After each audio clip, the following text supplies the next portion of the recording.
What is going on, everybody? Welcome back to the channel. After Sound here, bringing you Splinterlands content every single day. We also stream right here on this channel as well as on Twitch, so make sure you come by and say hello. This video is also brought to you by my music, which is available anywhere you stream music under the name After Sound, and I do have a new song out recently called Don't Forget About Me, the Supernova version, so check it out. Let me know what you think, and I appreciate the support.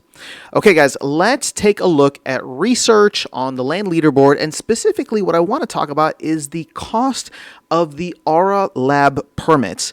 Now, we have no idea what this cost is going to be, but I do believe we should be finding out very soon within the next couple of weeks if the team is able to get the whole Midnight Potion kind of process working on land before Conclave Arcana, which launches May 13th, 2025. So in terms of what this is going to look like, you will have to pay in research tokens, right? So these will burn some of your research tokens, and you will have to purchase these permits. And for each permit that you purchase, you can convert one land plot to not just do grain or whatever, right? Grain or stone. You can actually have it produce aura on there, right? Aura is going to be the new resource. And every time you choose to give this place a what's that called? Or this land plot, the ability to do that, you are going to use up that permit, which means I don't know if they're transferable between land plots. Like if you have it, then you can do X amount of land plots, or if you choose this land plot, then it always has to be this land plot and you can never change that. I have no idea how that's going to work. We'll see how restrictive they go. Either way, my focus is on the cost. So let's, and I'll be honest right off the bat here, I don't have the answers because I'm really not sure, but this is just kind of like speculation as to what it could be. But as I said earlier, I don't really even know what the right answer would be. But let's take a look at the raw numbers and see what we would be dealing with. Now, as you can see here, this is as of April 16, 2025. We are looking at a total across all of Pretoria, 387.8 million research tokens. That is a hell of a lot of research tokens and research inflation that has happened. Now, there's two other places that I want to take a quick look at. Oh, I didn't want to look at this. Looks like I had a battle, but let's go over to land and let's go over to the rankings here for research. So we know there's 387 million. Obviously, this is very, very top heavy, but I want to give you some of the context, basically where I'm at and where the top 100 are at. And, as you can see here, I'm ranked number 693, so top 700, and I have 22,000 tokens of research, right? 22,500 tokens. So anybody in the top 700 accounts on land is probably going to have more than this 22,000, right? 22,500. And if we go for context, well, you can see Vugdis has like 73, and then a massive drop off to number 2 at 15 million, 73 million and 15 million respectively for Vugdis and Cryptomancer. But let's go all the way to the bottom here, and you can see the top 100 has 615,000. So a significant drop off, just going from obviously like the top 3 all the way down to number 99. So the question then becomes, okay, well, how many of these how many of these permits do you think would be purchased? How many people are going to want to convert their plots and go and, farm this aura, harvest this aura? Again, I don't have the answers for that, but let's take a look and see where we're at from a land perspective. And I really like this. This is a new website showed to me by Azurcon on our recent stream together, or our recent video together. It's splinter-lands.streamlit.app. And I believe this is a collaboration between Azurcon and Beaker on Discord.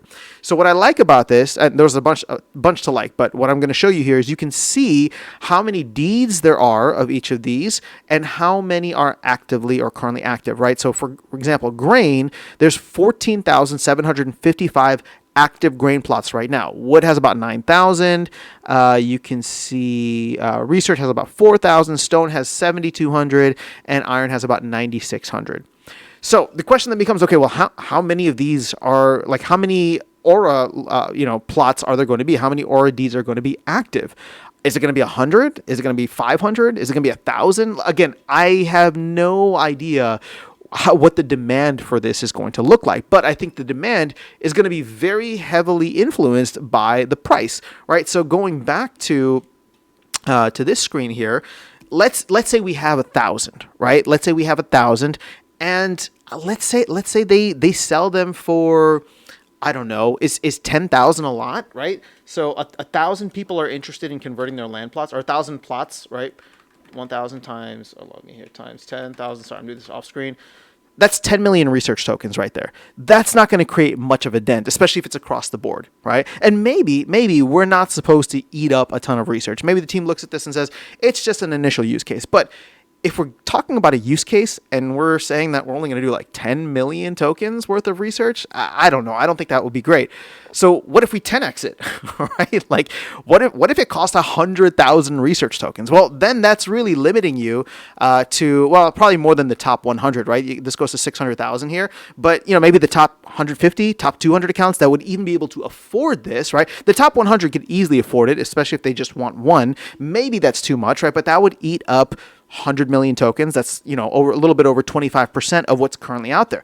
I actually think that's not terrible, especially considering this is the first research utility. And granted, I know Secret of Praetoria is supposed to be the biggest thing, but that's coming down the line and we have no idea how that's going to work. And nor do we have any idea what other research utility might come in between now and then. So you want to give people something to work towards, or you want them to go deep into their pockets, pay for this, and then go back and do more research, right? Because again, research is the one thing that doesn't produce anything that has a direct financial incentive, but now we're starting to see these indirect incentives pop up.